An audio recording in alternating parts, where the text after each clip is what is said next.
Okay, I got a pro in the wild. I teased this to you earlier. Um,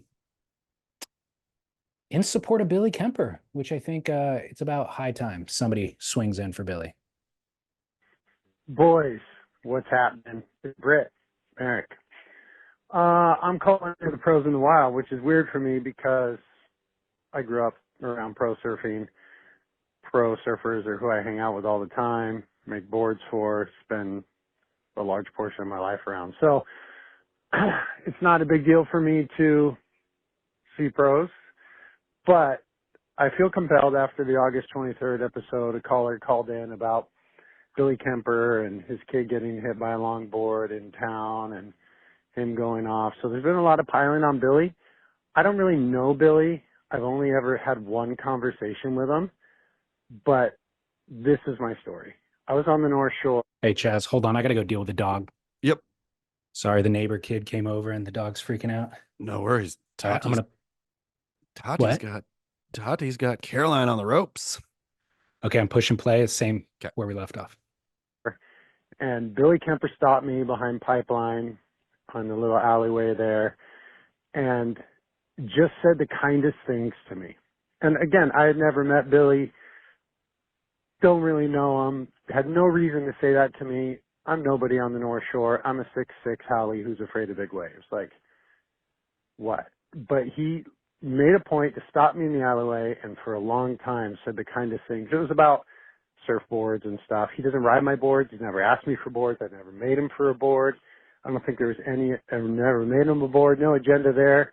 But he was so kind. And then every time I'm on the North Shore, I see him on the beach with his kids and other kids and taking care of the kids and putting time in with kids surfing. And I think in all my years of going to the North Shore, which has been over 40 years, it's the kindest interaction maybe I've ever had with a local surfer there.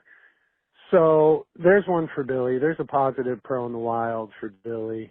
Everybody's complicated. Everybody's multifaceted. Everybody's got highs and lows and different sides to their personality.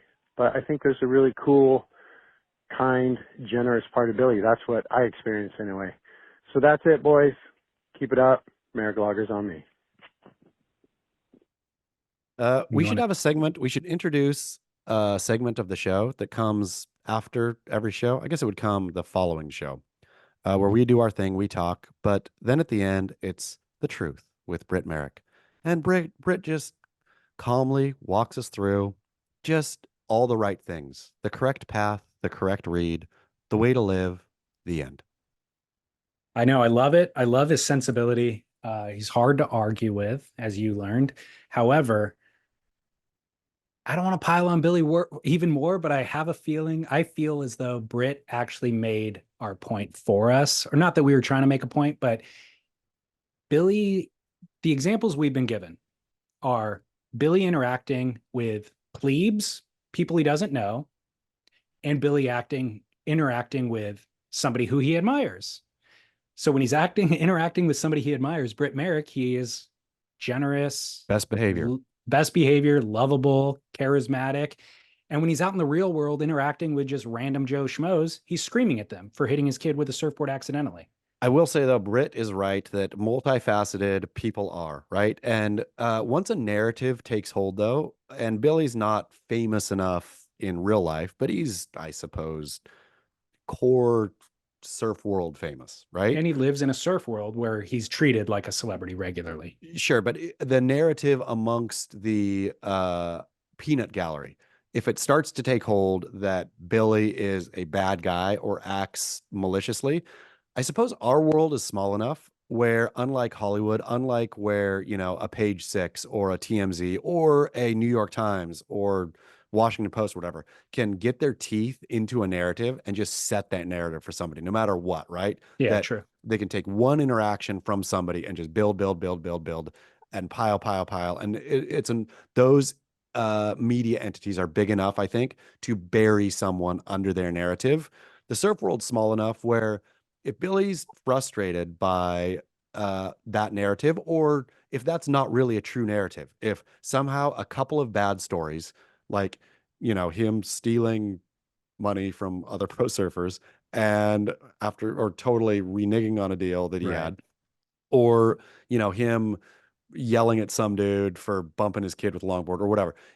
I think but then Britt comes in with a counterweight.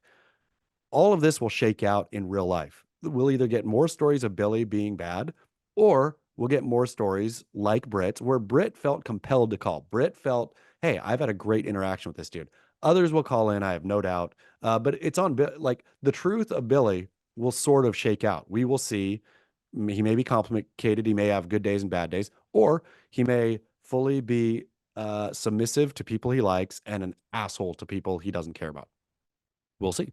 My role, or what I would like to think our platform is critical thinking and allows for all of the discourse, because with the page 6 example where they're just going to pile on a certain narrative and there's no allowing for a counter narrative to even bubble up and have a conversation, I see why they do it, but I have no interest in doing that. But I do like telling the truth if there is kind of even if it's a stain on somebody's reputation, if it's Sure. accurate and it's true, then sure, share that story. But if there's a counter story, Britt's story, I love to be able to share that too.